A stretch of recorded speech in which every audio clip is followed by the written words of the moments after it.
The gospel of John chapter 20 इन भोजपुरी। यूहन्ना रची सुसमाचार 20 अध्याय का वर्णन करल जी। ये 20 अध्याय में लिखल गल वचन के संख्या 31 बाटा। एक अध्याय का मुख्य उद्देश्य बाटे के यीशु मसीह के पुनरुत्थान का विवरण एमिन बतावल गल बाटे। एमिन बहुत प्रकार का विषय हम आप लोगन के बताई। ओकरे बदे ए अध्याय का पृष्ठभूमि से हम शुरू करल चाहत बाई और ए 31 वचन का पाठ ई बाटे के सूक्ष्म रीति से स्पष्ट तरीके से बतावल जाए तो मरियम मगदनी यीशु मसीह के कब्र पर रविवार के दिन बहुत सुबह में आल बाइन। ये प्रकार से लिखल गल बाटे। पहला वचन में हम लोग देख सकीले जा, हम लोग ओके देख सकीले जा। यीशु मसीह पहला पुनरुत्थान होने के बाद में सबसे पहले जन प्रकट भल बयान वो और कोई नहीं बाटे बल्कि मरियम मगदनी के ही सामने प्रकट भल बयान। वही व्यक्ति के पुनरुत्थान का प्रथम प्रकटीकरण देवल गल बाटे। 11 प्रकार का प्रकटीकरण प्रभु के रिकॉर्ड में हम लोग देख सकीला जा। वो पूरा विवरण हम आप लोगों के बताई। मरियम मगदनी पहला वचन से लेके 10 वचन के बीच में जो लिखल गल बाटे वचन ही कहत बाटे कि यूहन्ना रची सुसमाचार में 20 अध्याय पहला आयत से लेके 10 आयत तक वो मगदनी मरियम कब्र पर आवत थी। पत्थर के कब्र से हटल दिखनी, तब वो दौड़नी और शमौन पतरस और दूसरा चेला के पास मतलब यूहन्ना के पास जेके यीशु प्रेम रखत रहना जाए के कहनी के प्रभु के कब्र में से निकाल ले गल बयान कही के उनकर सोच रहल। बहुत सारा संदर्भ में हम लोग अपने ही सोच के हम लोग वास्तविक तौर के रूप में बता चुकल बाई जा। जेके वो बताए बान वो कब्र के पास में दौड़ के आल बयान। पतरस और यूहन्ना ये दोनों निकलल बयान। तो यूहन्ना सबसे पहले दौड़ के आए के जौन खुलल गल कब्र के मुख के पास में मतलब द्वार के पास में आग रहना, लेकिन पतरस तो वो कब्र के अंदर पहुंच गए रहना दौड़ के। अंदर यीशु मसीह का कपड़ा जौन श्वेत कपड़ा रहल पड़ल देखना। पतरस उनकर अंगोछा उनके सिर से बांधा रहल, ओके कपड़ा के साथ पड़ल नहीं बल्कि अलग एक जगह लपेट के देखल ले बयान। देख के वो लोग पुनरुत्थान के तो विश्वास नहीं करे रहना, लेकिन जौन स्त्री बताए रहनी उनका लाश वहाँ पर नहीं बाटे, तब वो जाए के वो लोग विश्वास करना शायद कोई निकाल ले गल बाटे। ये बात पर वो लोग विश्वास करे हुई हैं। ओकरे बाद माता मरियम नहीं बल्कि मगदली मरियम वो कब्र के बाहर खड़ा रहने रोवत रोवत कब्र के तरफ झुक के ये पूरा बात 11 आयत से लेके 18 वचन तक वो जब रोवत रहनी उस समय मगदली मरियम के 2 स्वर्गदूत उज्जवल कपड़ा पहने उनके दिखाई दे रहनी कही के वचन बतावता। उनके सिरहाना के पास दूसरा के पैताना के पास बैठल वो देखनी और वो स्वर्गदूत उनसे पूछना, हे नारी तू काहे रोवता हो? वो उनसे कहना वो हमरे प्रभु को उठाए ले गई ना और हम नहीं जानत भाई कि उनके कहाँ ले गल बयान कही के उत्तर दे के रोवत ना। ये कही के वो पीछे मुड़ रहनी और यीशु मसीह तो पीछे खड़ा होके दिखने रहनी, लेकिन वो यीशु मसीह के वो नहीं पहचान पैने कि यहाँ यीशु हन कह के। यीशु उनसे कहना, हे नारी तू काहे बदे रोत बाऊ के ढूंढत बाऊ कह के वो पूछतान। एक सारा विवरण हम वचन में बताए, लेकिन ये पृष्ठभूमि है ये बदे वो स्त्री वो समय प्रभु से ये उत्तर देने के वो माली समझ के उत्तर देत बा का वो कहत बाइन, हे महाराज अगर तू उनके उठा ले बाया तो हमके बताव कि ओके कहाँ रखे बाया और हम ओके ले जाई। अगर तोहई ओके उठाए ले गल बान तो हमके बताव कि हम ओके उठाए ले जाए। कह के कहत बा। यीशु उनसे कहना मरियम कह के ओके इब्रानी भाषा में कह रहना। पीछे मुड़ के इब्रानी में कहना तबोनी मतलब हे गुरु। उस समय वो तुरंत मरियम मगदलीनी उनके छुए बदे और गले लगावे बदे चाहत रहने। तब परमेश्वर कहना कि हमके मत छुओ कह के कहबा, लेकिन हमरे भाई के पास जाए के उनसे कह द के हम अपन पिता और उनके पिता और अपने परमेश्वर और तोहरे परमेश्वर के पास ऊपर जात बाई। मरियम मगदलीनी चेला के पास जाए के बताइनी। ये हम लोगों के 18 वचन में देखे के मिलला। ओकरे बाद 19 से लेके 20 वचन तक हम लोग देखल जी तो सप्ताह का पहला दिन रहल, मतलब शाम को समय रहल। ई जन सप्ताह का पहला दिन मतलब जौने दिन मगदलीनी मरियम प्रभु के देखे रहनी, का वह दिन रहल के दूसरा सप्ताह का पहला दिन रहल या दूसरा रविवार रहल, ये हम लोगों के पता नहीं बाटा। लेकिन हम लोग वही दिन के रूप में हम लोग समझ सकीला जा, और एक सप्ताह के पहला दिन मतलब दूसरा दिन कह के हम लोग समझ सकीला जा। काहे बदे के यीशु मसीह पुनरुत्थान होने के बाद 40 दिन धरती पर रहना। अराहुल होए से पहले पुनरुत्थान होने के बाद 40 दिन तक वो धरती पर रहना, और वो 11 बार वो दिखाई देले रहना, प्रकट भर रहना। ये बदे सेम डे कह के अगर सोचल जाए तो अगले सप्ताह के पहला दिन मतलब रविवार या दूसरा रविवार हम लोग सोच सकीला जा। ओकरे बाद 26 वचन में देखल जाए तो 8 दिन के बाद कह के लिखल गल बाटे।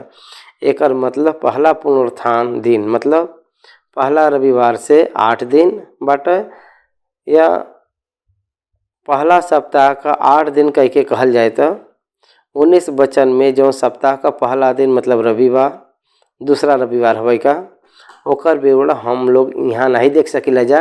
लेकिन सप्ताह का पहला दिन मतलब रविवार कह के देखल गल भैया, और रविवार एक जगह बाटे रविवार और एक जगह 8वां दिन कह के लिखल गल बाटे। ये प्रकार से हम लोग ये प्रकार से समझ सकीला जा। प्रकट होए ही मुख्य उद्देश्य बाटे, न कि दिन मुख्य बाटे कह के हम लोग उनके समझे के बाटे। थोमा जी नहीं रहना वो समय के संदर्भ एक बाटे, और थोमा जी जब रहना वो समय का समय हम लोगन के ये अध्याय में देखे के मिलला। थोमा जौने समय नहीं रहना वो समय का प्रकट होई 19 से लेके 20 तक देखे के मिलला, 19 से लेके 25 तक देखे के मिलला, क्षमा करें। और थोमा जब रहना वो समय का संदर्भ 26 से लेके 29 तक विवरण देवल गल बाटे। ओकरे बाद ये ग्रंथ काहे बदे लिखल गल बाटे 30 और 31 वचन में स्पष्टीकरण करल गल बाटे।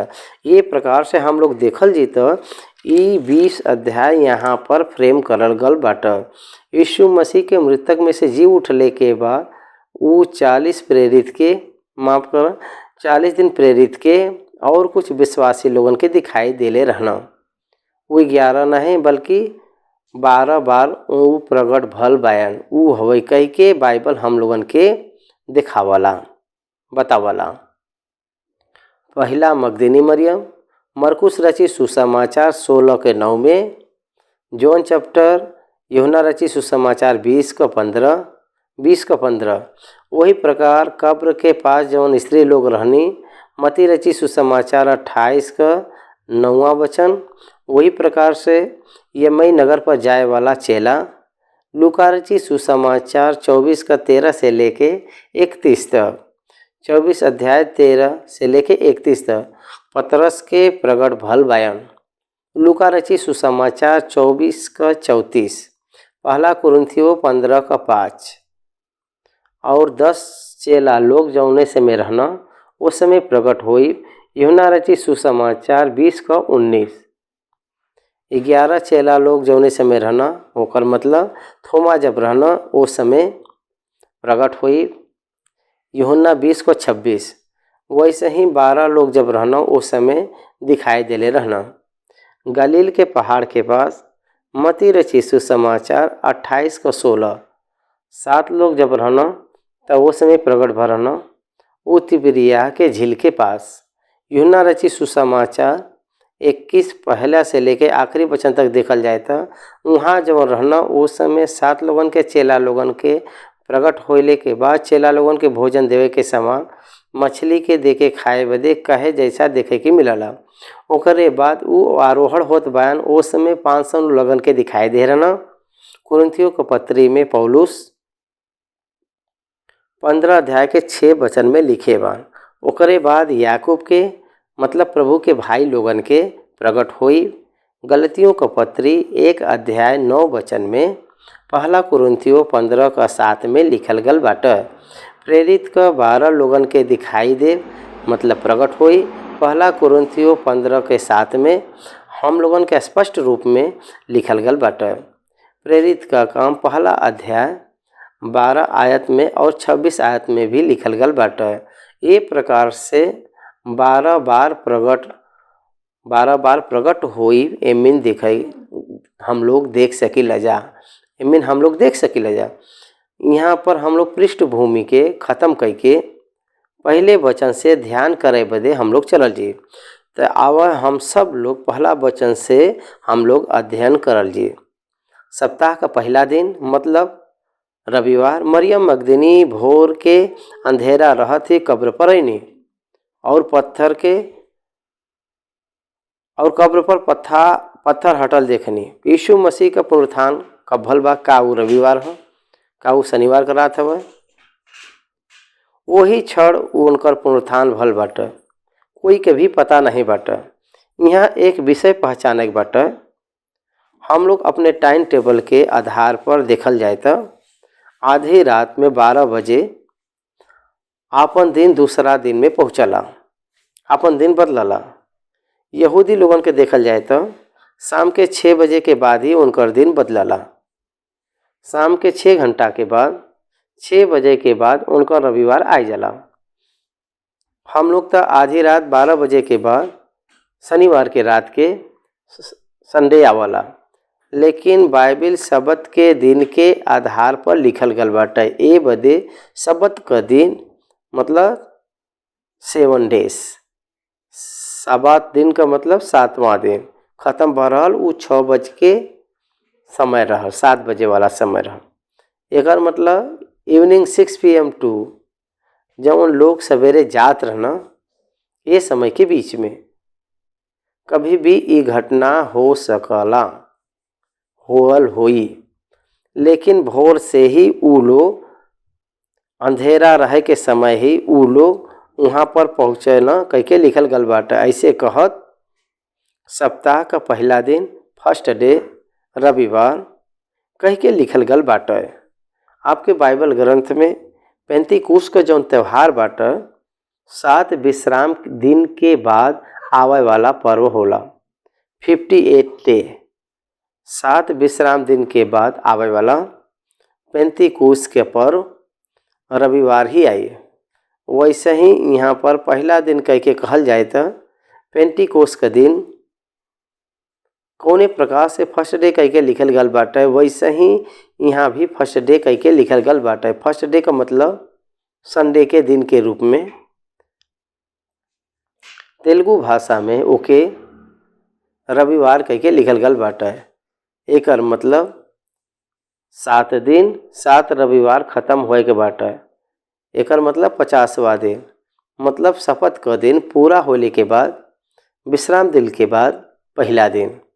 एकर अर्थ है वाला वो लोग यीशु मसीह के फसह के पर्व के दिन में क्रूस पर डाले रहना।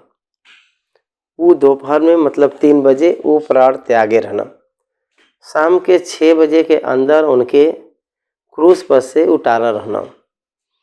उनके धनवान के कब्र में लोग गड़ना। अरिमती यूसुफ रात में वो अपने बदे पत्थर से जौन बनाए रहना कब्र में अपने खुद बदे जौन रखे रहना तैयार करके जौन रखे रहना वही कब्र में प्रभु के वो रखे बान। काहे बदे के वो कब्र प्रभु के देवल गल बाटे। उनकर देह रखे बदे वो दे दिले बान प्रभु के और उनके साथ निकोदेमुस के साथ में लेके गए रहना। निकोदेमुस इत्र के लिए आना और वो लाश के तैयार करके अपने गांव वालन के साथ में लेके उनके कब्र में कार्यक्रम करेबा। यशायाह नबी का पुस्तक 53 अध्याय में जौन वचन पूरा होए बदे उनका बरियल भल बाटे, उस समय उनकर कब्र के बारे में इस समय जौन हम लोग कब्र देखत बाई जा, ऊ कब्र खुलल हम लोग देख सकी जा।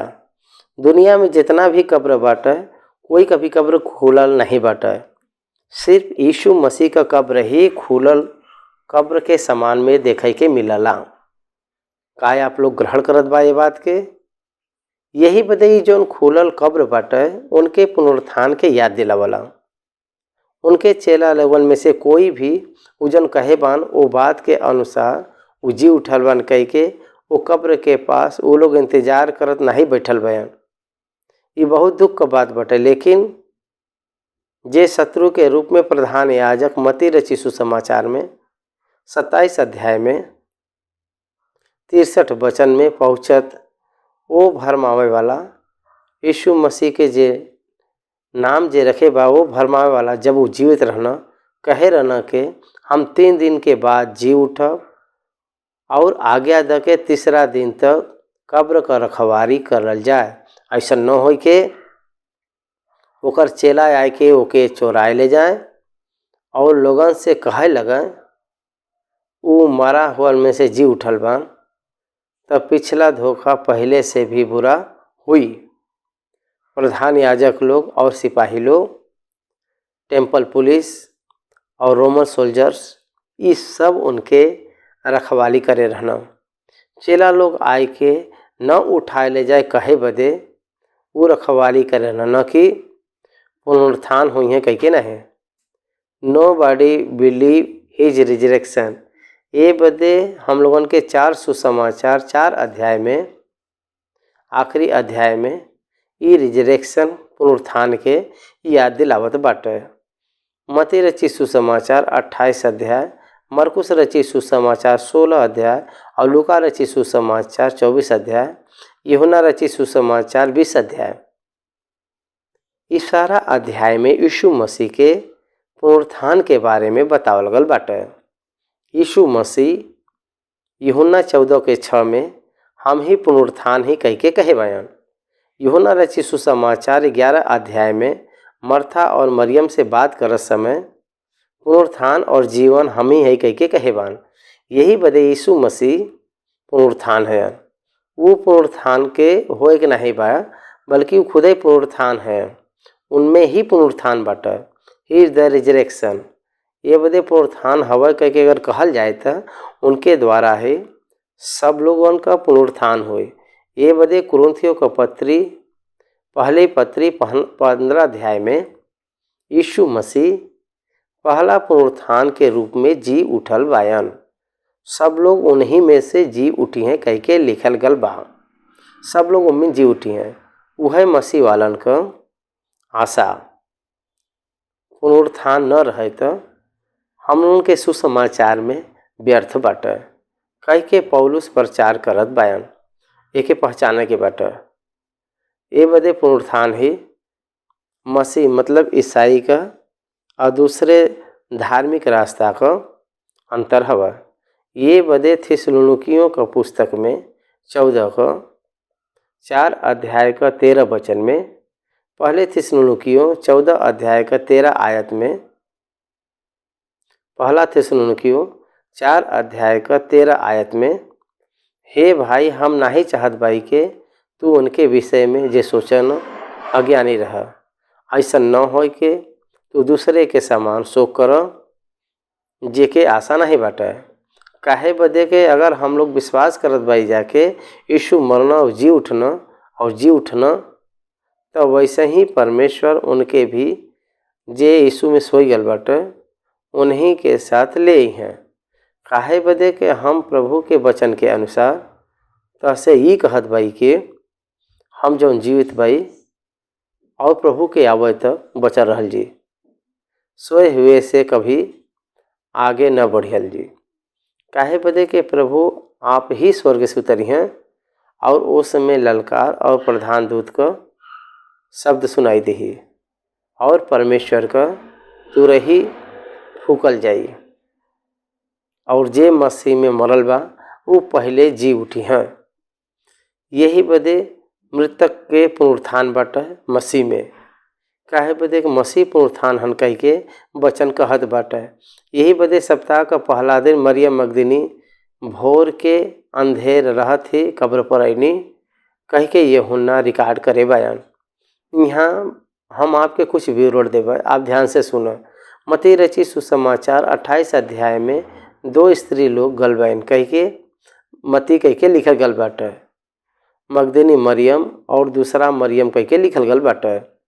और मरकुस रचित सुसमाचार में 3 लोगन कह के लिखल गल बाटे। मगदली मरियम और याकूब का माता मरियम और सलोमी, ये तीनों लोग गलबन कह के वहाँ कहल गल बाटे।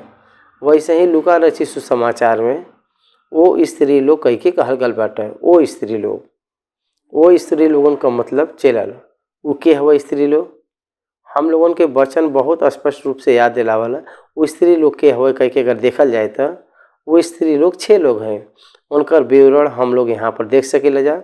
यीशु मसीह का माता मरियम गलबा, मगदली मरियम गलबैन, याकूब और यूहन्ना का माता गलबैन, ओकरे बाद मरियम गलबैन, लूका का पत्नी का नाम मरियम वो गलबैन, सलोमी का मतलब याकूब और मरियम का, याकूब और यूहन्ना का माता। यहाँ पर 3 मरियम देखे की मिलला। यीशु मसीह का माता मरियम, मगदली मरियम, याकूब और यूहन्ना का माता मरियम, ये तीनों लोग गलबैन। ओकरे बाद परमेश्वर के वचन के अगर हम लोग ध्यान दिल देता, ये 6 लोगन के स्त्री के विषय में मत्ती मरकुस यूहन्ना में आवत देखे के मिलला। मरियम मगदली एक कई बाटे। ये विषय के कुछ लोग पकड़ के कहना के बाइबल इज नॉट एक्यूरेट। वो बात के बतावे बदे लोग कोशिश करना। वो एक अच्छा विधि नहीं है। एक लोग उनके जन मिलल बाटे वो समाचार के हिसाब से लिखत आल बयान। बाइबल ग्रंथ के पवित्र आत्मा परमेश्वर ही लिखवाए बयान। तो लिखल गल व्यक्ति का सोच राय उम्मीद ले लेवल गल बाटे। जौन अक्षर में लिखल गल घटना बा व्यक्ति जौन लिखे बान, लेकिन उम्मीद जौन वचन का अर्थ परमेश्वर लिखवाए बयान। वो केवल पवित्र आत्मा परमेश्वर ही विश्वासी के बताए बयान। यही वजह बाइबल में आप लोग उत्पत्ति के पुस्तक से लेके प्रकाशित वाक्य तक एक हिस्टोरिकल स्टोरी देखे के मिलला। मनुष्य का बात देखे के मिलला, लहू का इतिहास देखे के मिलला, व्यभिचार देखे के मिलला, हत्या खूनी देखे के मिलला। एमिन परमेश्वर के वचन कहाँ बाटे? वो गुप्त बाटे। वो पवित्र आत्मा परमेश्वर समझाई है। यही वजह आप अगर ध्यान देबा तो यीशु मसीह मृतक में से जी उठल बन कह के जौन संदेह प्रेरित लोग रिकॉर्ड करे बन जौन बा, एकर मतलब वो स्त्री लोग जौन आल बन वो संदर्भ में वो समय के बारे में स्वर्गदूत लोग देखे बयान। एक जवान दिखाई देले बन और एक जगह 2 मनुष्य कह के, और एक जगह 2 स्वर्गदूत कह के, और एक जगह 21 स्वर्गदूत कह के। वो नरेशन में जौन अंतर बाटे वो वास्तविक बात बाटे। क्रोनोलॉजिकल ऑर्डर एक्सप्लेनेशन में एकर मतलब क्रम रूप में जौन विधि बाटे ओमे प्रकट करे में आगे जौन भइल बाटे ओकरे बाद जौन भइल बाटे और ओकरे बाद जौन भइल बाटे वो प्रकार से एक क्रोनोलॉजिकल ऑर्डर नहीं लिखल गल बाटे। जौन भइल बाटे घटना वो संदर्भ में से एक इंसिडेंट के एक्सपोज करत लिखल गल बाटे। ओकरे वजह से ये पूरा हम लोग देखे के मिल सकला जा। आपके हम एक छोटा सा उदाहरण दे के हम आगे बढ़ल चाहत भाई। एक एक्सीडेंट भइल मान ला, ओके स्पष्ट रूप में वही खड़ा होके के जे देखे बाटे उनकर गवाही लोग रिकॉर्ड करला सबूत। वैसे अगर रिकॉर्ड करल जाए तो के पहले आ रहा के बाद में आ रहा वो प्रकार के गवाही के रिकॉर्डिंग में क्रोनोलॉजी दिखाई देला। ट्रूथ का बाटे ओके रिकॉर्ड करे बदे कोशिश करना, न कि के पहला के अगला के पिछला कौन ओकरे बाद इंटरवल बाटे, उ सब में नहीं होला। यही बदे यहाँ पर लेखक को सोच यहाँ पर रखल गल बाटा, हम लोगों को पहचाने के बाटा है। तो 6 लोग नहीं गल बान कह के यूहन्ना 21 स्त्री गल बाइन कह के काहे बदे यूहन्ना 20 के पहला वचन में ऐसा लिखल गल बा। ये बदे मती गलत लिखे बान। मती रची सुसमाचार में 2 ही स्त्री लोगन का नाम लिखल गल बाटा, लेकिन मरकुस तो 3 लोगन के लिखे बयान। मरकुस 3 लोगन के लिखे बयान। ये बदे मरकुस ही सही हयन कह के नाही कहे के बाटा, नहीं तो मती मरकुस 2 लोग अलग अलग कह के लिखे बयान। ये तो 2 लिखे बान, तो 3 लिखे बान। यूहन्ना तो 1 का लिखे बान। तो यही बदे 6 स्त्री कह के नहीं कहे के बाटा, एक ही कह के कहे बदे नहीं बाटा। ये सब टोटल एग्जामिन कह के इकट्ठा कह के लिखल गल बाटा। वहाँ पर 6 स्त्री लोग गल बाइन और एक जगह पर लिखल गल बाटा। वो लोग काहे गल बाइन, वो लोग काहे बदे गल बाइन एक बारे में बतावल गल बाटा। यीशु मसीह के लाश के इत्र डाले बदे गल बाइन। ये सारा स्त्री लोग क्रूस डले के बाद में विश्राम दिन में इत्र डाले का काम नहीं करेगा बाटा। वो सप्ताह के पहला दिन मतलब तीसरा दिन उनकर इत्र डाले बदे जात बाइन। कब्र का दर्शन ले उनके जीवन में बाटा है। हम लोगन के लाजरस का कब्र के वो घटना में हम लोग ये देखे के मिलला। प्रभु 3 दिन के बाद चौथा दिन 4 दिन खत्म होने के बाद में आ रहना। ओकर मतलब उनके एक रीति बाटे तीसरा दिन जी उठी हैं कह के एक मिथ्य प्रचार में बाटे कह के कहत बयान। तो ये बदे तीसरा दिन वो लोग ओ लाश के इत्र डाले बदे कहे ग रहना। जब वो लोग जात रहना आए से पहले ही पुनरुत्थान का घटना हो चुकल बाटा। एक बात में अगर कहल जाए तो पुनरुत्थान का प्रत्यक्ष सबूत ही हवा, प्रत्यक्ष गवाही हवा। पुनरुत्थान होने के बाद में प्रभु को प्रगट के बारे में नहीं कहत भाई। हम पुनरुत्थान का प्रथम गवाही साबुत के हवा कह के अगर पूछल जाए तो मती रची सुसमाचार में कहल गयल जौन साबुत के हिसाब से जौन मरे गए सामान गिर पड़ रहना, वो जौन रखवाली कर रहना चौकीदार बन के उ लोग जे कब्र का रखवाली करत न वो लोग मरल गल के सामान गिर पड़ रहना, वो लोग प्रथम गवाही है। का आप जानत बयान वो लोग प्रधान याजक लोगन के जाए के बताए रहना। ये बहुत खतरा हो कह के वो लोग सोचे रहना का भल बा, वो लोगन के पता नहीं बाटा, लेकिन शौक हो के गिर पैना। लेकिन वो लोग उठ के देखना तो कब्र खुलल बाटा। तब वो लोग प्रधान याजक के पास जाके बताइना। तब वो लोग अत्यधिक धन उनके देके चेला लोग हम लोग जब सोवत रहले तब वो लोग उठाई के ले गए न कह के बतावे के बाटा। कह के मती रची सुसमाचार में प्रधान याजक लोग धन से उन लोगन के खरीद ले रहना कह के लिखल गल बाटा। न्याय करे वाला भी ओके अंगीकार कह के ओके हटाए रहना। आज भी समाज में वह इतिहास हम लोगन के गुजत बाटा। चेला लोगों के उठाए के ले रहना। अगर सच में चेला लोग उठाए के ले गए न तो वो लोग ओ लाश के उठाए के ले गईले से ये जौन सेना रखवाली करे बान उनकर सोने का मतलब का बाटा। रोमन का सोल्जर कैसे सोच सकना, वो लोग कितना पावरफुल का सेना रहना। वो लोग सोवत रहना तो जे जंजीर से बांधा रहल मोहर डाल के सील डाल रहल जेकरे ऊपर वो कब्र के बिना शब्द से बिना आवाज़ कैले ओके निकाल के चेला लोग ओके बड़ा पत्थर के भी बिना आवाज़ कह के हटाए के लाश के लेके गई ना कह के जौन कहत बान वो बात वो लोग यकीन कर चुकल बान। और न्याय करे वाला भी एके माने रहना और आँख बंद कर रहना ठीक बाटा। वो लोग सच में लेके गलबन कह के ये लोग सोवत रहना तो ये लोगन के कैसे पता चलल? न्याय अंधा हो जाई तो यह न्याय होई। आज भी बहुत प्रकार का न्याय भी आज के समाज में, बहुत सारा न्याय भी सारे समाज में भी वास्तविक रूप से दिखाई दे, तब पर भी न्याय अंधा के रूप में आवत बाटे। एके देखत लोग हंसत बायन। न्याय के देवी कह के जौन शब्द बा वही जमाने से ही बाटे। यहाँ कब्र पर आवत ही वो लोग पुनरुत्थान भयल जौन मसीह कहाँ बान कह के ढूंढे आल नहीं बान। जे मरल बाटे, जेकर मृतक हो गल बाटे, यीशु मसीह के शरीर के सुगंधित इत्र चीज के लगावे बदे आवत बायन। यूहन्ना रचित सुसमाचार 20 अध्याय 2 आयत में तब वो दौड़नी और समौन पतरस और दूसरा चेला के पास जेके यीशु प्रेम रखत रहना आय के कहना वो प्रभु के कब्र में से निकाल ले गल बयान और हम नहीं जानत भाई के ओके कहाँ रख देवल गल बा। ये वो स्त्री का सोच रहल।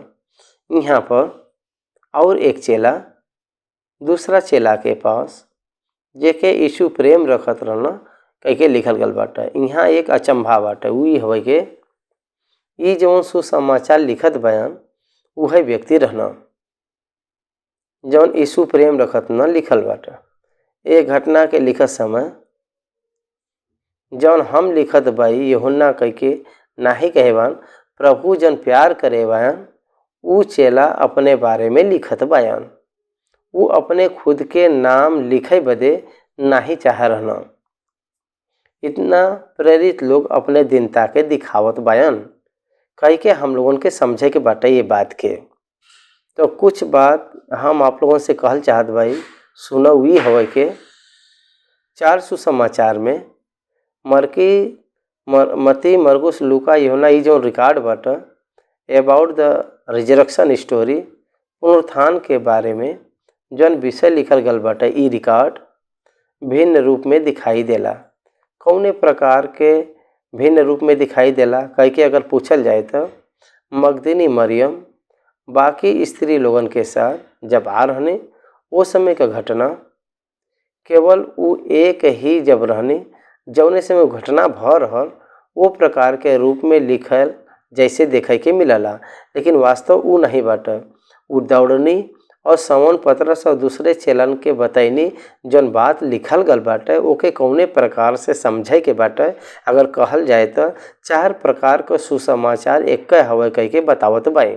ये हवे के मती रची सुसमाचार में 2 स्त्री लोग कह के उनके सोच में, उनके दृष्टि में, और मरकुस में 3 लोग कह के अपने दृष्टि में, और लूका रची सुसमाचार लूका वो स्त्री लोग कह के नंबर न देखे उनके दृष्टि में, और यूहन्ना एक स्त्री कह के।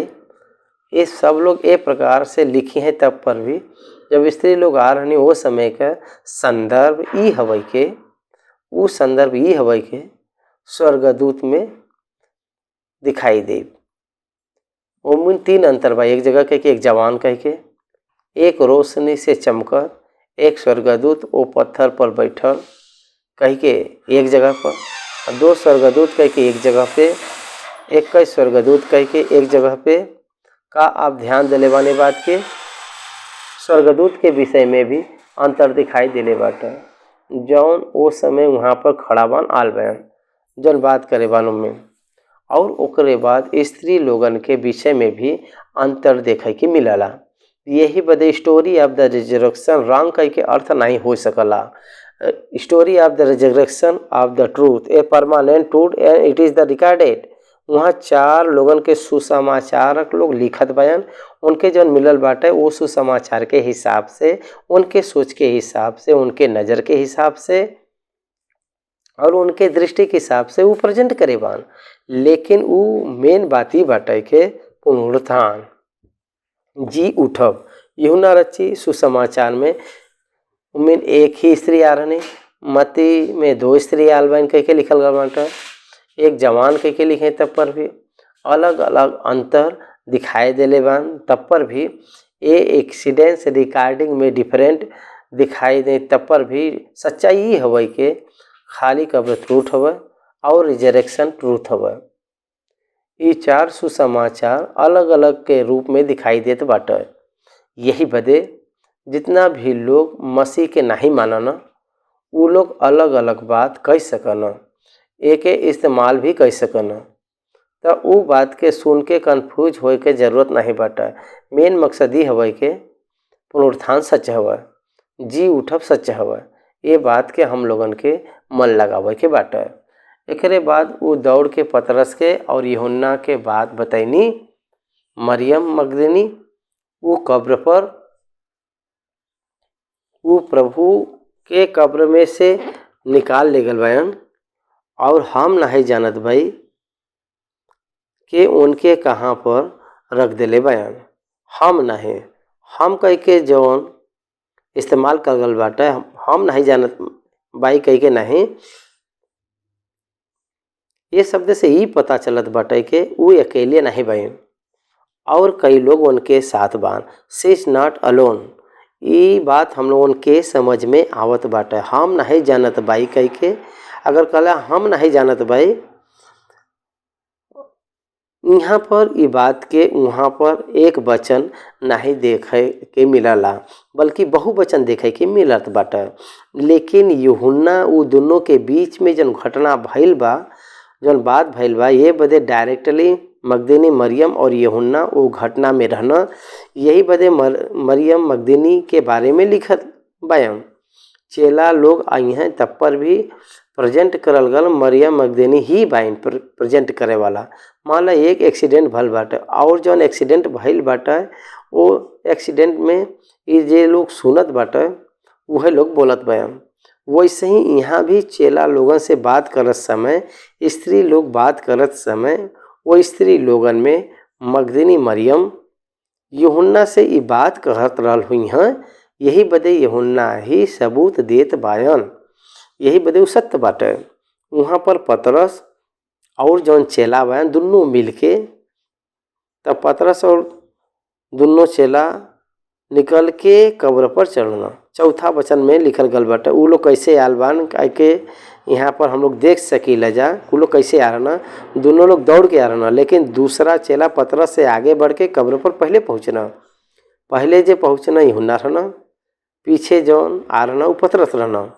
यहाँ बहुत सारा लोग कहना पतरस ओल्ड मन है, वो वृद्ध व्यक्ति रहना पतरस, और यूहन्ना यंग मन रहना, वो जवान रहना कह के लोग कहना। लेकिन बाइबल में ऐसा कहीं भी नहीं लिखल गल बाटे कौन एल्डर कौन एंगर बाटे, कहीं भी ऐसा नहीं कहल गल बाटे सुसमाचार में। लेकिन एक सोच बाटे जे अपने खुद का सोच अपन लोग रख के बाइबल के ऊपर कई प्रकार का बात लोग करना। यही बदे परमेश्वर का बात मतलब ट्रूथ पर मिसअंडरस्टैंड भर रहल। एकर ई उदाहरण हवे के यीशु मसीह वो गौशाला में पैदा भरना कह के प्रचार लोग करना।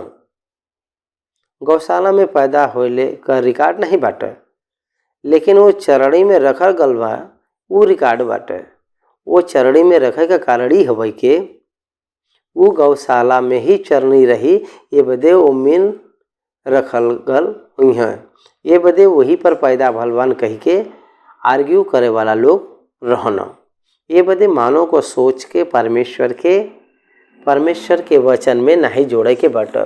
ये बदे यहाँ पर आप लोगन के समझे के बाटे। लेकिन दूसरा चेला पतरस से आगे बढ़ के कब्र पर पहले पहुँचना और झुक कर कपड़ा पड़ल देखना, तो भी वो भीतर नहीं गिना। लेकिन वो कब्र में नहीं पहुँचना, अंदर नहीं गिना। तब शमौन पतरस और उनके पीछे पीछे पहुँचना और कब्र के भीतर गिना और कपड़ा पड़ल देखना और वो अंगोछा जौन उनके सिर से बांधा रहल कपड़ा के साथ पड़ल नहीं, लेकिन अलग एक जगह लपेट कर रखल देखना। कपड़ा एक तरफ देखना और उनके सिर से जन बांधल रहल कपड़ा वो एक तरफ पड़ल नहीं बल्कि अलग एक जगह लपेट के रखल देखना। मोर एक्सप्लेनेशन, मोर विजुअलिटी। देखा यूहन्ना रची सुसमाचार में यूहन्ना जौन देखे बयान ऊ लिखत बान के सिर्फ वो कपड़ा पड़ल देखत ना, लेकिन सर का जौन अंगोछा बाटे लपेट के एक अलग जगह पर रखल गयल पता चलल दिखाई दिलिस। देखो कुछ घटना वास्तविक बात दो लोग बताई हैं, तब पर भी वो लोग कुछ ज़्यादा जागरूकता से लोग बताओ ना, कुछ लोग कम सबूत से बोलो ना बताओ ना।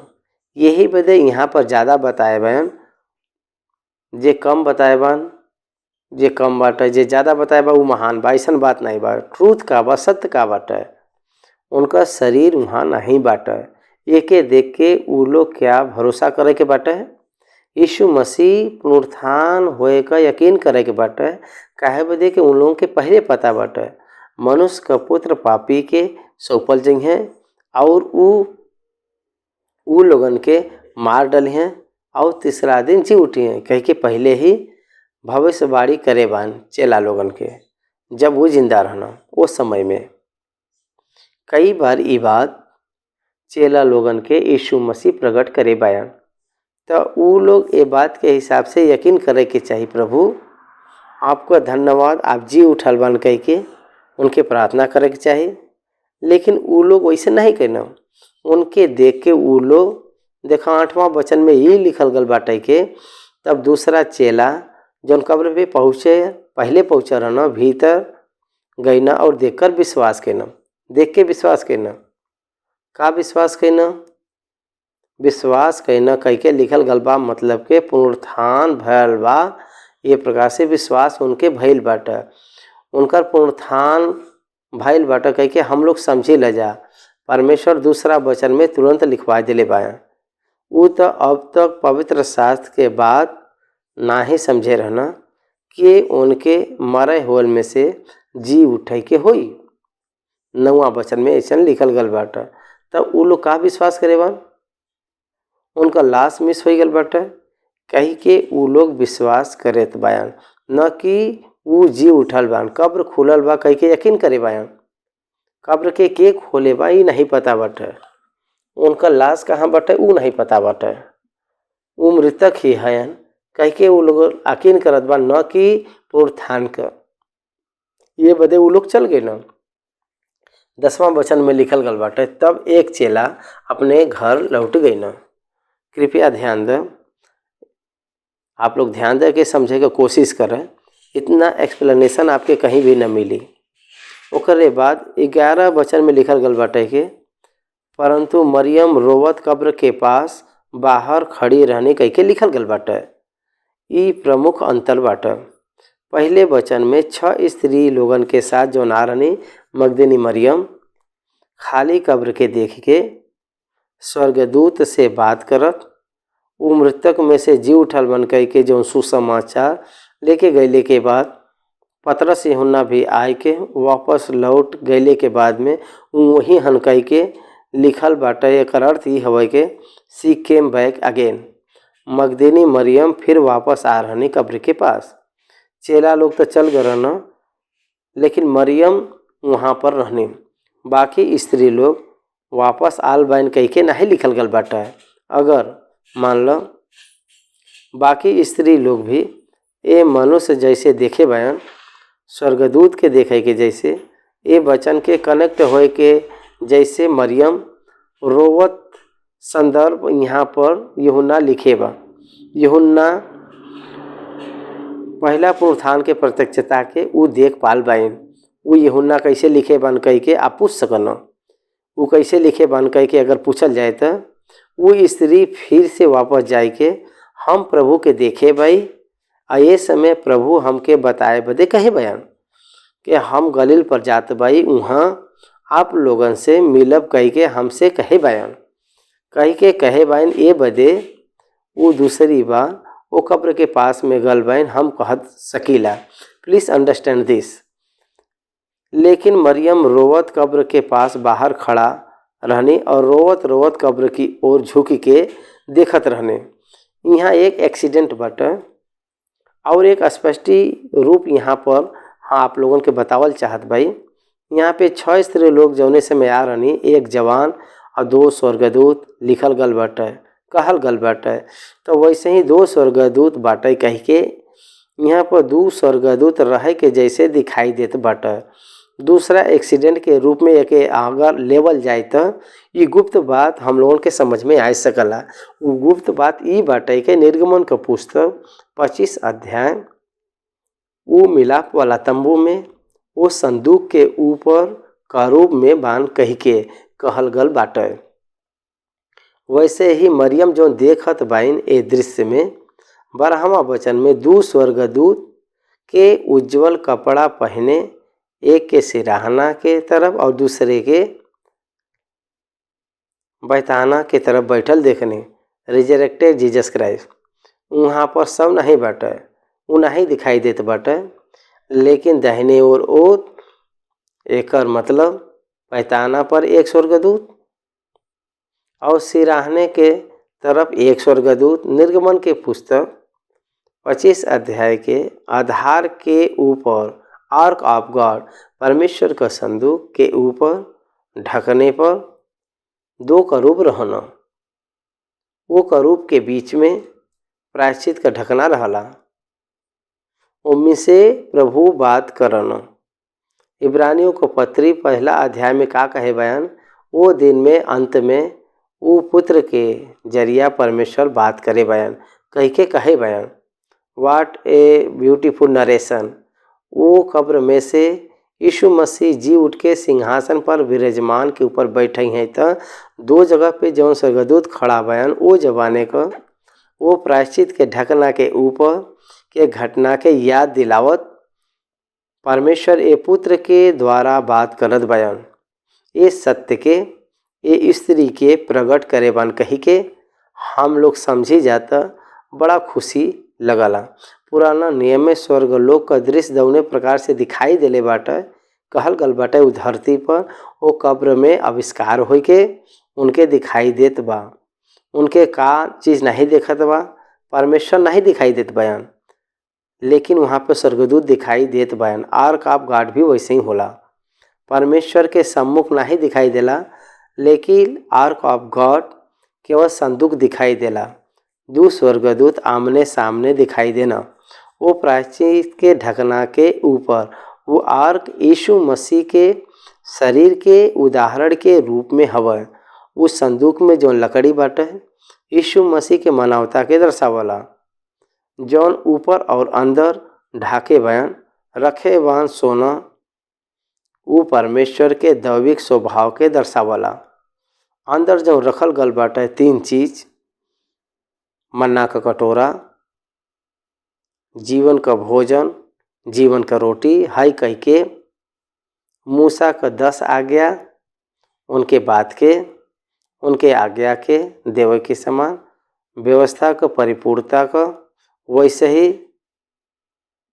और हारून का छड़ी निरंतर याजक तत्व के दिखावला। यीशु मसीह के निरंतर याजक तत्व के ये पूरा मृतक में से जी उठल बान यीशु मसीह ही याजक हयन। वो मृतक में से परदेसी में मतलब स्वर्गलोक में जौन आत्मा बाटा वो सब उनके साथ लेके पिता के पास ले जात बन कह के एक दिव्य संदेश हम लोगन के समझे बदे यहाँ का विधि हम लोगन के समझे के बाटा। 13वां वचन, वो उनसे कहना, हे नारी तू काहे रोत बाऊ। वो उनसे कहनी, वो हमारे प्रभु को उठाए लेगी ना, और हम नहीं जानत बाई के ओके कहाँ लखन बयान। ये कह के वो पीछे मुड़नी और यीशु के खड़ा देखनी, लेकिन पहचाननी नहीं कि ये यीशु हयन। वो आँखों में पानी भरल रोवत रहने, तो ए बदे वो यीशु के नहीं पहचान पानी।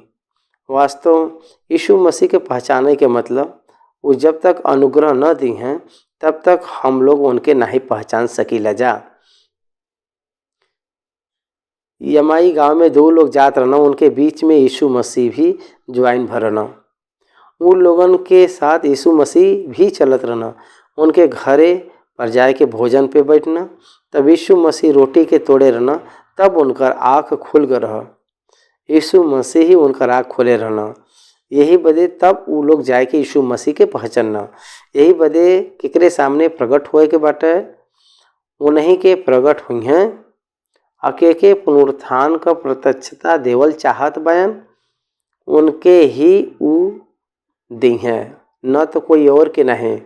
बाकी लोगन के न समझ में आई। यहाँ पर एक फनी विषय हम आपके बतावल चाहत भाई। अगर मान लो आप या हम वही रहल तो का कह सके जा। सबसे पहले अगर हम लोग पुनरुत्थान हो जाए तो अपने मानव स्वभाव ये होला के सबसे पहले पिलातुस के पास जाएंगे।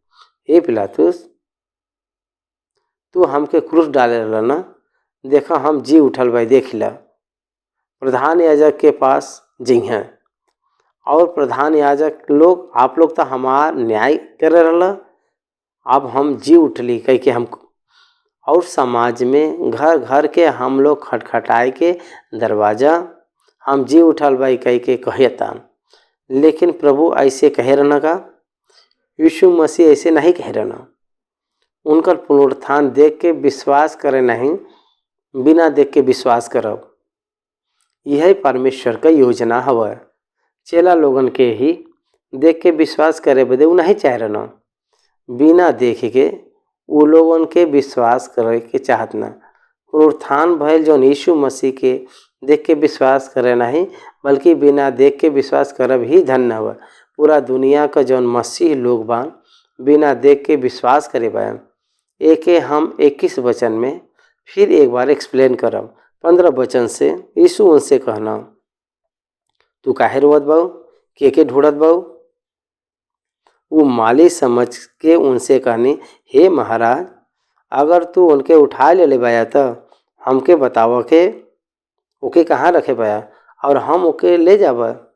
माली समझ के कई के लिखल गल बाटे। एकर मतलब एके ग्रीक में केपोरस कई के कहल गल बाटे। माली मालिक बदे फल के बढ़ाए के पौधा के देखभाल करत, वो फल के बेच के मालिक को देवे वाला हन। एकर अर्थ ही होला यीशु मसीह के कब्र के ओ बारी में मालिक के काम बा करे के, यीशु मसीह के लाश के हटाए के ई मालिक कहीं और रखे बाटे कह के सोचत बाइन मरियम मगदली। माली समझ के ई बात करत बाइन।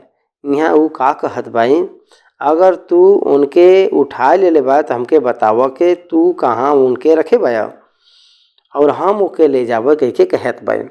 एकर मतलब लव फील्स नो नोट्स, एक कहावत हवा। प्रेम में भारी के नहीं जानला।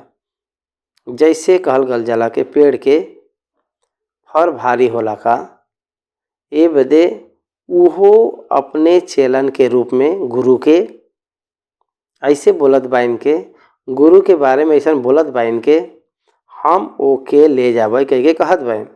वो अपने प्रेम के दिखावत बाइन।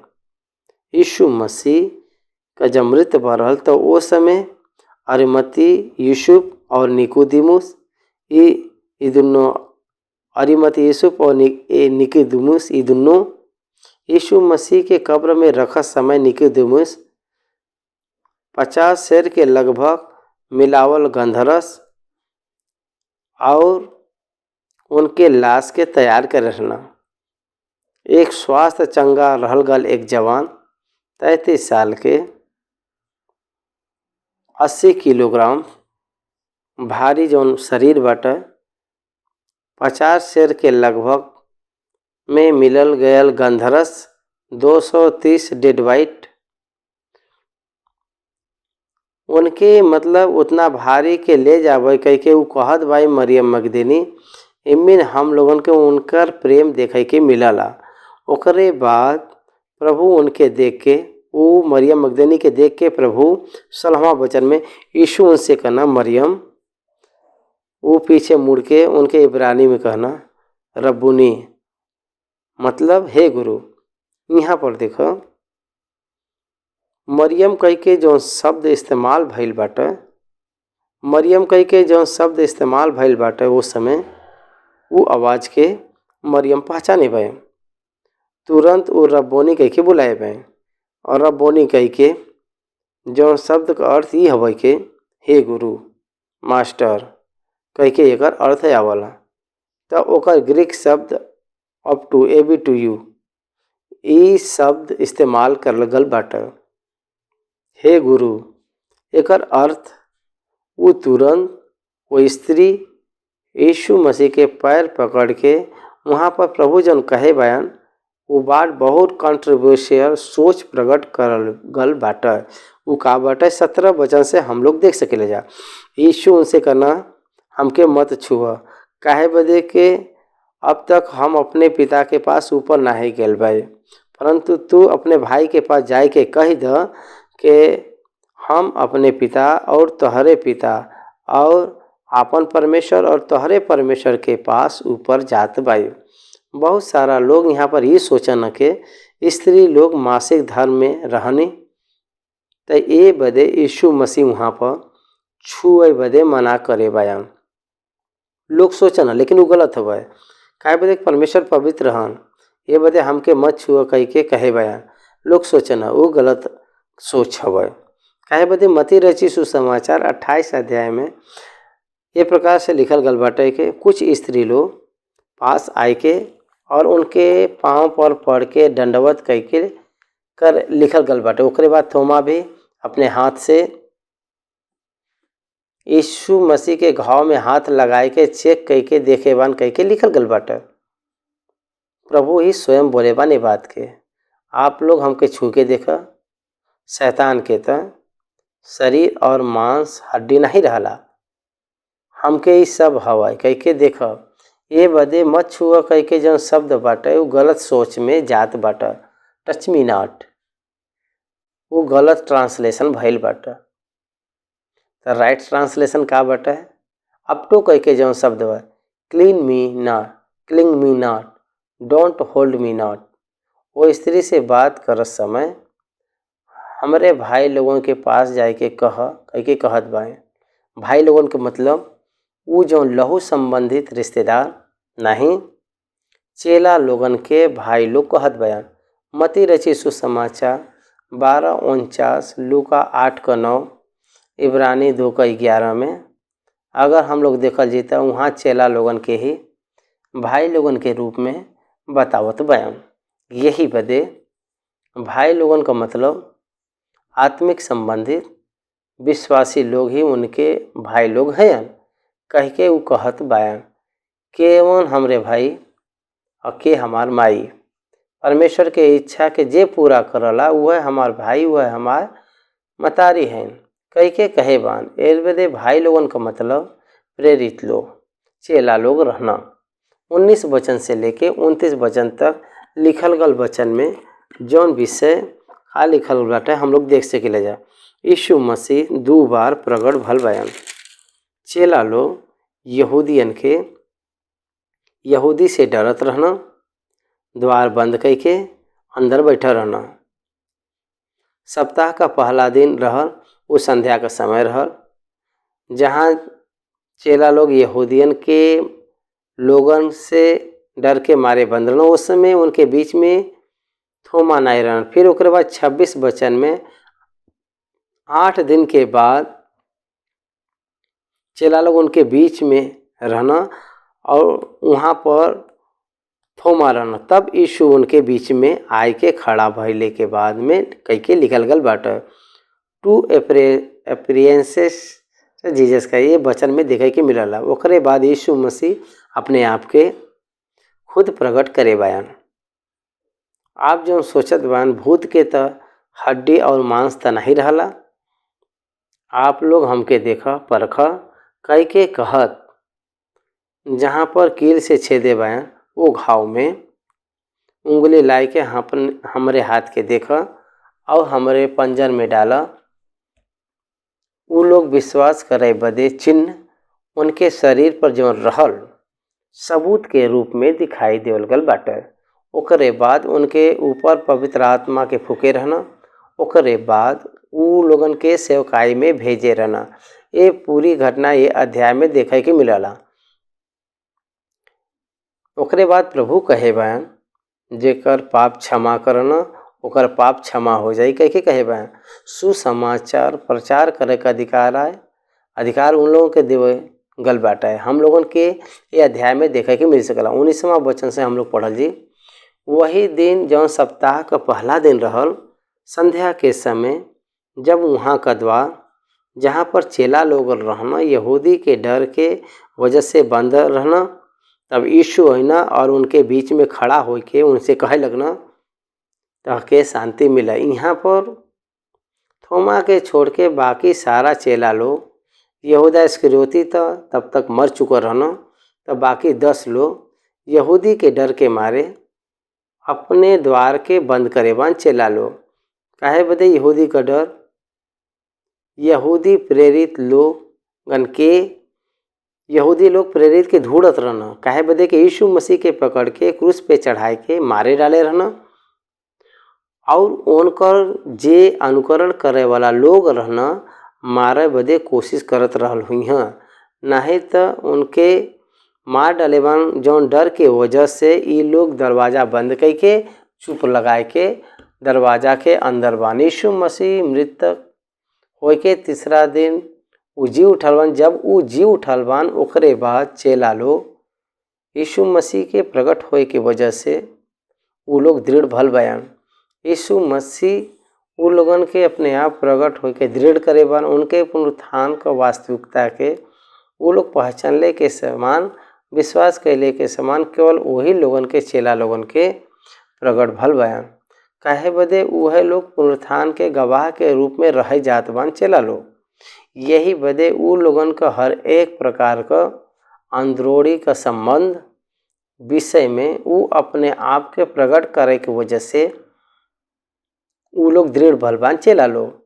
और ई कह के वो अपन हाथ और पंजर दिखैना, तब चेला प्रभु के देख के आनंदित भइना। ई भरमावे के बात नहीं हवा, ई वास्तविकता हवा। उनके हाथ में जौन छेद रहल और उनके पंजर में जौन बेधल गरल उ चिन्ह जब उ उनके दिखाए रहना चेला लोगन के, तो चेला लोग विश्वास कैना। वो अपने आप के प्रकट करना, ई उनके सामने प्रकट भरना वो समय का बात हवा। उनके पास जौन कुछ भी शंका रहल उस शायद ई भूत हयन, कह के जौन शंका चेला लोगन के पास में रहल उस सबका शंका खत्म होए बदे वो अपने आप के प्रकट कर रहना यीशु मसीह। तब यीशु मसीह फिर से उनके शांति मिले कह के कहना।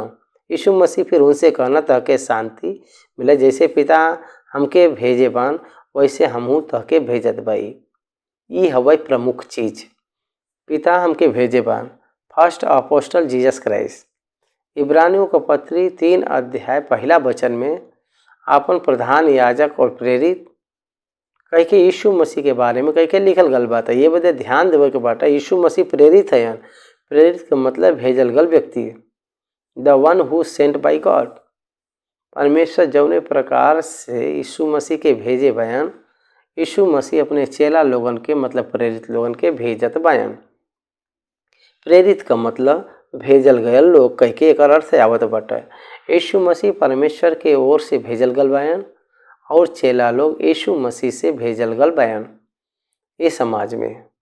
यही बदे अगर आप प्रकाशित वाक्य पहला अध्याय के पहला आयत के अगर देखल जाए तो परमेश्वर ये बदे दिलेवान के वो अपने दास के वो बात जेकर शीघ्र होए के बाटे दिखावें और वो अपने स्वर्गदूत के भेज के ओकरे द्वारा अपने दास यूहन्ना के बतैना कह के ये प्रकार से लिखल गल बाटे। यही बदे यीशु मसीह अपने तरफ से सुसमाचार के प्रेरित लोगन के दे के उनके एक अधिकार दे के भेजे बयान। मत्ती रची सुसमाचार 28 अध्याय का आखिरी वचन में अगर देखल जाए तो हम लोगन के वही देखे के मिलला। आप सारे पृथ्वी के चारों तरफ जा और सारे सृष्टि के सुसमाचार के प्रकट करो। पिता पुत्र पवित्र आत्मा के नाम से यीशु के नाम में उन लोगन के बपतिस्मा दे दा, उन लोगन के चेला बनावा।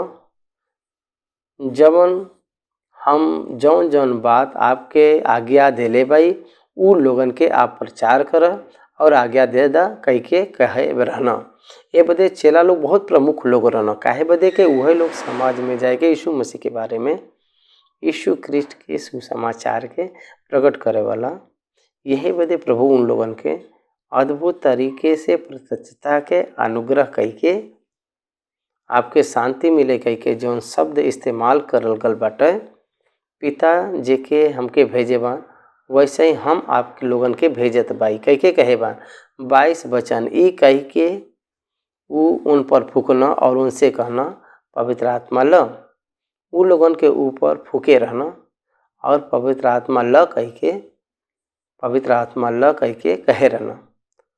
पवित्र आत्मा ल कह के जब कहे रहना तो आप लोग यरूशलेम में परमेश्वर का वादा करल गल पवित्र आत्मा बदे इंतजार कर, जेकर पाप तू क्षमा करबा वो उनके बदे क्षमा करल गल बाटा, जेकर तू रखबा वो रखल जइहे कह के कहे बयान। ए प्रकार से पवित्र आत्मा के फूक के ओकरे बाद पाप के क्षमा के विषय के बारे में कहे बयान। एकर मतलब आप लोग यरूशलेम में पवित्र आत्मा के भरपूरी से, पवित्र आत्मा के भरपूरी पहले के बाद में आप लोग सुसमाचार प्रचार करब, तब जे लोग सुसमाचार अंगीकार करी उनकर पाप अंगीकार करल जाए, उनकर पाप क्षमा करल जाए, और जे लोग सुसमाचार के अंगीकार नहीं करन उनकर पाप न क्षमा होई। यही बदे आपका सुसमाचार प्रचार सबूत होला। यहाँ पर एक प्रमुख विषय हम लोगों के पहचाने के बाटा, प्रेरित पाप के क्षमा का अधिकार उन लोगों के ऊपर नहीं बाटा। पाप का क्षमा का अधिकार केवल यीशु मसीह के ही हवा, प्रेरित लोगन के नहीं हवा। पाप का क्षमा करे वाला केवल परमेश्वर ही है, यीशु मसीह के ही वो अधिकार हवा, परमेश्वर दे ले बयान। यही बदे आप लोग चेला लोगन के पाप क्षमा करे का अधिकार है कह के गलत नहीं समझाई के बाटा। चेला लोग सुसमाचार का प्रचार करे के केवल अधिकार पाए बयान। पाप का क्षमा करे वाला तो यीशु मसीह ही है, परमेश्वर ही पाप का क्षमा करी हैं। यही बदे यीशु मसीह जेकर पाप स्थिर रही, ये बदे जेकर पाप उ रोकना और जेकर पाप आप लोग हटावना ओकर पाप हट जाए कह के कहे बयान। पवित्र आत्मा के फूक के ओकरे बाद पाप के क्षमा के विषय में बताए बयान। एकर मतलब आप लोग यरूशलेम में पवित्र आत्मा का भरपूरी होने के बाद ये बदे ये सुसमाचार का आदर्श सबूत वहाँ पर रही। यहाँ पर एक प्रमुख विषय के याद करे के पाटा, पाप का क्षमा करे बदे केवल यीशु मसीह ही कह सकना। आपके ऊपर पवित्र आत्मा हम फूकत बा, एकर अर्थ ही हवे के आपके ऊपर पवित्र आत्मा के हम बरसावत बाई। ओकरे बाद आप लोग सुसमाचार के प्रचार कई के आप लोग वहाँ पर सारे लोगन के सुसमाचार प्रचार करे का जरूरत जिम्मेदारी आपके ऊपर बा कह के प्रभु उनके कहे बान कह के हम लोगों के समझे के बाटा। लेकिन 12 में से ई कहत बान के थोमा जे इमुस कराओ न, यीशु जब आईना तब उनके साथ न रहना। तब अन्य चेला उनसे कहे लगना हम प्रभु के देख ले। तब वो उनसे कहना जब तक हम उनके हाथ में कील का छेद न देख ले और कील के छेद में से अपन उंगली न डाली और उनके पंजर में अपन हाथ न डाली, तब तक हम विश्वास नहीं कर सकीला। ये प्रकटीकरण में यीशु मसीह जब 12 9 10 चेला में से यहूदा इस्करियोती जौन ऑलरेडी मर चुकल बयान, थोमा बाहर गल बन, तो ये बदे 10 चेला लोग ही बयान। थोमा से वो लोग कह रहे कि हम प्रभु के देखे ही कह के, ये लोग जो करत बान मतलब मजाक करत बान कह के सोचत रहना न कि यकीन करत बान। उनकर हाथ के छेद में और उनके पंजर में जब तक हाथ न लगाए और उनके छेदे हाथ में जब तक हम न परखी कही के ये बदे कहत बयान, हम जब तक चेक न करी तब तक हम यकीन नहीं कर सकेला। जब तक न छुई तब तक हम यकीन नहीं कर सकेला। जब तक हम परखी न तब तक हम यकीन न करब। जब तक देखी न तब तक हम यकीन नहीं कर सकेला। जे मर गल बाटे वो कैसे वापस आई हैं कह के उनकर भावना ये प्रकार से रहल, सोच रहल। यहूदी के अंत के दिन पुनरुत्थान विश्वास बाटे, न कि तीसरा दिन यीशु मसीह जी उठी हैं कह के ये विषय पर वो लोग कहीं भी यकीन नहीं करे बया। वो लोग यकीन करी हैं तो गलील में यीशु मसीह के मिले बदे जात रहना, न कि वो लोग कब्र पर जात रहना। पतरस यूहन्ना कब्र के पास आलबन कह के ये अध्याय पहले वचन में हम लोग देख सकीला जा। वो लोग कब्र पर काहे आल बयान? प्रभु उनके कब्र के पास आवे बदे नहीं कहे बान। जब वो जीवित रहना वो समय आप लोग गलील में मिली हैं कह के कहे बयान। वो लोग गलील पर जाए के चाहे, लेकिन वो लोग गलील न जाए के कहाँ आल बान? कब्र के पास आल बयान। एकर मतलब कब्र के पास काहे आल बयान? वहाँ पर यीशु मसीह दिखाई दी हैं का? ये बदे उ लोगन के विश्वास नहीं बाटे को जी उठी हैं कह के। ये बदे उनकर विश्वास के दृढ़ करे बदे बार बार यीशु मसीह अपने प्रत्यक्षता प्रकट करब दिखाए बयान आल बयान। 26 वचन। 8 दिन के बाद उनकर चेला फिर से घर के भीतर रहना और थोमा उनके साथ रहना और द्वार बंद रह। तब यीशु आईना और उनके बीच में खड़ा हो के कहना के तहके शांति मिले। का आपके ये वचन के ध्यान दे ले बया? 19 वचन में तहके शांति मिले कह के और 21 वचन में तहके शांति मिले कह के कहे बयान और 26 वचन में तहके शांति मिले कह के कहे बयान। तहके शांति मिला, पीस बी ऑन टू यू। वो रिजरेक्टेड क्राइस्ट उ लोगन के देत बयान। हर एक अध्याय जौन कहत बाटे उ बात यही बदे कुछ समय पहले जब क्रूस नहीं भर रहल ओकरे पहले लोगन के और परमेश्वर के शांति नहीं रहल। परमेश्वर से लोगन के शांति नहीं रहल। मनुष्य के और परमेश्वर के बीच में पाप बीच में आड़ा आ रहल। जब यीशु मसीह क्रूस पर अपने मनुष्य के पाप का परिहार करे बयान, वो पाप का आड़ा हट के परमेश्वर से उन लोगन के शांति मिलल। यही बदे वो लोग यीशु मसीह के द्वारा परमेश्वर से शांति होए के मौका यीशु मसीह सृष्टि करे बयान। ये बदे तहके शांति मिले कह के कहे बयान। सुसमाचार का प्रचार का मतलब परमेश्वर से शांति मिलब, यह प्रचार हवा। उस समय मनुष्य परमेश्वर से दूर रहना और शत्रु हो गया रहना। प्रभु के नज़र में मनुष्य विरोधी बन रहना प्रभु को। इस समय बाटे त यीशु मसीह के द्वारा मनुष्य परमेश्वर से शांति पाए के रहत बयान। परमेश्वर ही अनुग्रह देत बयान वो शांति में। वो दोनों के बीच में मतलब मनुष्य के और परमेश्वर के बीच में यीशु मसीह शांति का पिता होई के, शांति का राजकुमार होई के शांति बनल बयान। ये बदे आपके शांति मिले कह के अगर कहल जाए तो आप लोगन के पाप को क्षमा पाए के मुक्त में यीशु मसीह के द्वारा शांति पावे के जैसे रहिया कह के कहे बयान। 8 दिन पहले के बाद में थोमा भी उनके साथ रहना, तब द्वार बंद ही रहल। यीशु मसीह उनके बीच में आई गए रहना। ओकरे बाद थोमा के यीशु मसीह देखे रहना और उनसे कहत रहना 27 वचन में। तब उनसे थोमा से कहना अपन उंगली यहाँ ले आए के हमरे हाथ के देखा और अपन हाथ लाए के हमरे पंजर में डाला। अब विश्वास नहीं बल्कि विश्वासी हुआ। यीशु मसीह के बारे में चेला लोग थोमा से जब कहत बान वो समय यीशु मसीह वहाँ पर नहीं रहना, तो उनके कैसे पता चलल कि थोमा ऐसे कहे बयान।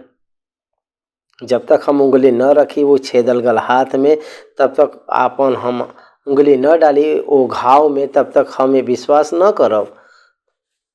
थोमा चेला लोगन से कहे रहना। वो समय यीशु मसीह नहीं रहना वहाँ, तो चेला लोगन से जो 10 लोग रहना। थोमा जब बाहर रहना वो समय वो प्रकट होए के फिर बाद में वहाँ पर अदृश्य भर रहना, गायब हो गए रहना।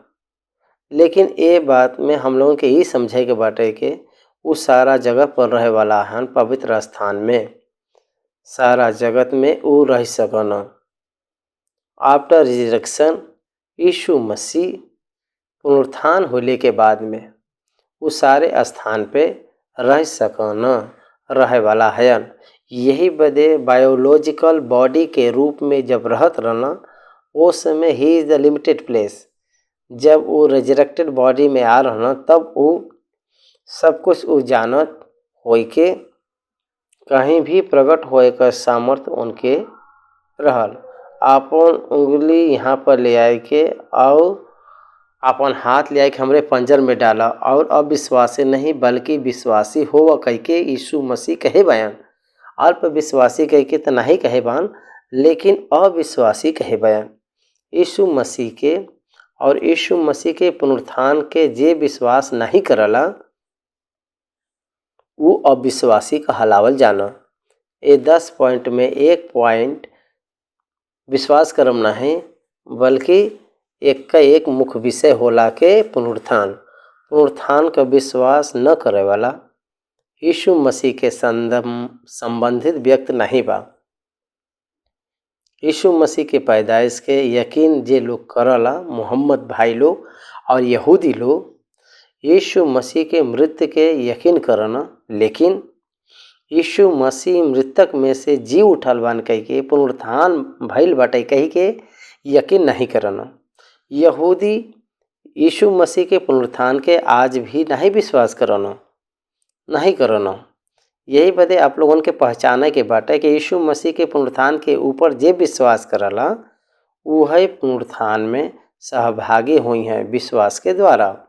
दरअसल पुनरुत्थान के ऊपर विश्वास न करके पुनरुत्थान कैसे हुई हैं हम लोग, ये बदे यीशु मसीह का मृत्यु पुनरुत्थान के ऊपर विश्वास ही हम लोगन के परमेश्वर से मेल मिलाप शांति करवावला। अविश्वासी में न रह, विश्वास में रह। कितना महान बात बटे। 3.5 वर्ष यीशु मसीह के साथ चलत समय उनके नाम से बहुत अद्भुत काम कई के प्रेरित कई के बुलवाई के कहलवाई के वह व्यक्ति अविश्वासी के रूप में बयान थोमा। पुनरुत्थान के अंगीकार जे नहीं करला वो अविश्वासी हवे। थोमा से प्रभु एक चेतावनी कहे बयान, अविश्वासी नहीं बल्कि विश्वासी हो कह के। It is the mandatory how it is the मतलब कह के विश्वासी के रूप में रह मैंडेटरी। तब थोमा उनसे ये बात कह रहना, यहाँ सुनो। थोमा उत्तर देना, हे हमार प्रभु, हे हमार परमेश्वर कही के कहत बयान। यहाँ लिखल गयल वचन के हिसाब से हमारे सोच में आपके हम बतावल चाहता ही। यीशु उनसे कहना, तू हमके देखे बया, का ये बदे विश्वास करत बया। धन ऊ हवा जे बिना देखे विश्वास करे बयान कह के प्रभु कहत बान। यहाँ पर तू हमके देखे बया, का ये बदे विश्वास करत बया। धन ऊ हवा जे बिना देखे विश्वास करे बाटे। मतलब यहाँ पर ई बात बाटे यीशु मसीह के कहे के हमरे घाव के देख के, हमरे छेदेल गल हाथ के देख के, हमरे पंजर में हाथ लगाए के विश्वास करत बाया। का ऊ उंगली डाल के चेक करके यकीन करत बा। यहाँ पर का अर्थ आवत बाटे। कुछ लोग ए अर्थ से अपने सोच खत्म करना हुई हवई के केवल घाव के देख के यकीन करे बयान। तो ए बदे देख के यकीन करे से भी बिना देख के यकीन करे वाला धन्य है कह के कहे बान। कह के हम कहत बाई, हम तो ई विश्वास करत बाई के जैसे वो बोले बान वैसे ऊ छू के विश्वास करे बान कह के हम सोचत बाई। हम सोच सकीला जा, देख के भी यकीन करे हुई हैं या तो छू के भी यकीन करे हुई हैं, परख के विश्वास करे हुई हैं। यहाँ पर तू हमके देख के विश्वास करे बा कह के कहे बाने कर मतलब छू के देख के विश्वास करे बान। यहाँ पर एक अर्थ ये हो सकला, देख के विश्वास करे वाला से भी बिना देखे विश्वास करे वाला लोग धन हैं। यीशु मसीह के ऊपर विश्वास करे के विषय में देख के विश्वास करे नहीं, बिना देख के विश्वास करे के बाटे। हम लोग बिना देख के विश्वास करत बाई जा। आज के समय में यीशु मसीह 2000 साल पहले ये धरती पर जीवन के जिए बन। उनकर सुसमाचार अपने पास जब आना उस समय पवित्र आत्मा का प्रचार कैले के समय पवित्र आत्मा परमेश्वर उनके कबूल करवैले पर उनके हम लोग विश्वास करे बाई जा। वो दिन जौने प्रकार से ऊ भइल बाटे वास्तव में विश्वास के द्वारा हम लोग अंगीकार करत बाई जा। ए बदले हम लोग विश्वास के द्वारा अनुग्रह से उद्धार पावत पाई जा। इस सत्य के हम लोगन के पहचाने के बाटे। आप हमके देख के विश्वास करत बा, लेकिन बिना देखे विश्वास करल व्यक्ति धन्य है। हम लोग हई जा जो बिना देखे विश्वास करे बाई जा। ई कहाँ भइल बाटे? फलस्तीन के भूभाग पर जौन हम लोग बाई जा वो एशिया खंड में भारत देश में यीशु मसीह के हम लोग देखे नहीं बाई जा, लेकिन यीशु मसीह के ऊपर हम लोग विश्वास करे बाई जा। बिना देख के विश्वास करे बाई जा। ये बदे हम लोग धन्य हई जा। Because we are save so that we are the blessed.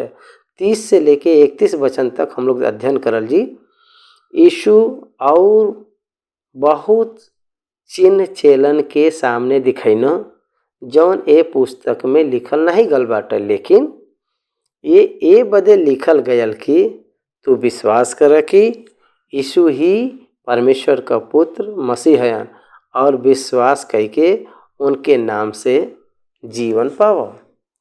बहुत सारा चिन्ह काहे बदे नहीं लिखल गल बा। अगर कहल जाए तो ये जमाने के लोग व्यभिचार के जमाने के लोग हैं, बुरा सोच के रूप में हैं। ये लोग चिन्ह पूछन योना के बारे में, चिन्ह के छोड़ के बाकी कोई भी अनुग्रह न हुई कह के प्रभु कहे बयान।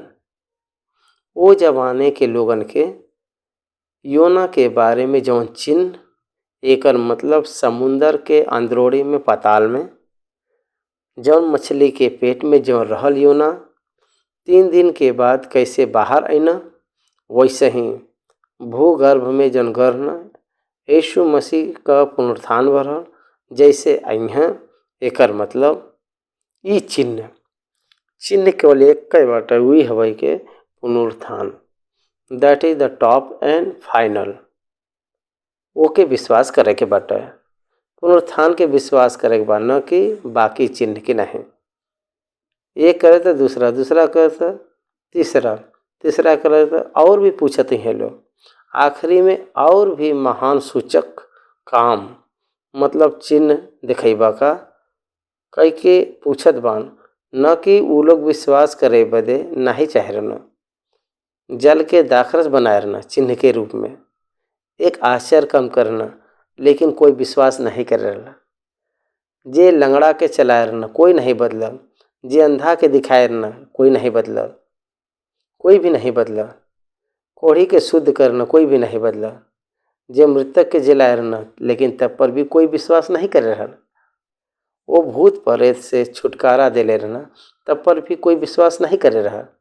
बहुत से लोगन के भोजन के खिलाए रहना, तब पर भी कोई बदलल नहीं। चिन्ह बदे लोग नहीं बदलन। वचन पर विश्वास करे के द्वारा बहुत सारे लोगन के जीवन में बदलाव होला। बहुत सारे लोगन के जीवन में बदलाव आए। The transformation comes from the word of God itself, not from the miracle. Miracle के द्वारा, अद्भुत कार्य के द्वारा, आचार कर्म के द्वारा कोई भी उद्धार नहीं पा सकला। पहिए तब पर भी वो मिराकल के जरिया उद्धार में स्थिर होला। उद्धार बदे मिराकल बोलल जाए तो वो सबूत न बने। ये बदे स्थिर बुनियाद के वचन के परमेश्वर हम लोगन के दिले बान। यही बदे वचन पर भरोसा करे के बा। आखिरी वचन लेकिन ई बदे लिखल गयल के तू विश्वास कर कि यीशु ही परमेश्वर का पुत्र मसीह हयन और विश्वास करके उनके नाम पर जीवन पावो। काहे बदे नहीं लिखल गल बाटे? आप लोगों के पता बाटे वो आश्चर्य काम के काहे बदे के यीशु मसीह, आप सभी लोग यीशु मसीह परमेश्वर का पुत्र हन कह के विश्वास करके जीवन पावे के बाटे। बिना देख के विश्वास करके न कि देख के। ये बदे उ नाहीं लिखल गल बाटे, आप लोग सुन के विश्वास करे के बाटे। ये बदे नाहीं लिखवाल गल बाटे। यही बदे ए अध्याय के ख़त्म कैले से पहले आपसे हम कहत बाई, विश्वास के द्वारा ही अनुग्रह से हम लोगन के उद्धार मिलला। यीशु के नाम के छोड़ के और कोई नाम से उद्धार नहीं मिलला।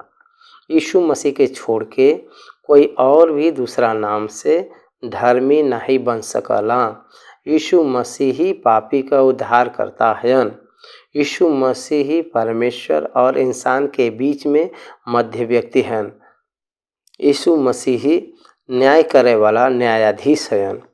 यीशु मसीह में जे लोग रहला उनके कोई भी सज़ा नहीं बाटे। यीशु मसीह पर विश्वास करे वाला मृत्यु में से जीवन में पार कई चुकल बयान। यीशु मसीह पर विश्वास करे वाला परमेश्वर का पुत्र और पुत्री के रूप में, संतान के रूप में बनत बयान। यीशु मसीह पर विश्वास करे वाला पहला पुनरुत्थान में सहभागी होए जात बयान। यीशु मसीह पर विश्वास करे वाला नया आकाश और नया पृथ्वी पर यीशु मसीह से निरंतर रह जात बयान। ये बदे विश्वास रख यीशु मसीह ही परमेश्वर हन कह के ये बात के जान लेवे के बाटे। यही बदे ई सब लिख चुकल बयान। 20 अध्याय पुनरुत्थान के बारे में, कुछ प्रकट होए के विषय के बारे में, उनकर एक मार्ग के बारे में विवरण देवत यहाँ आल बयान। ये सारा बात यहाँ पर आपके सुने में परमेश्वर आशीष देवे के बा। हम प्रभु से विनती करत बाई। 20 अध्याय यहाँ पर हम ख़त्म कर चुकल बाई। धन्यवाद।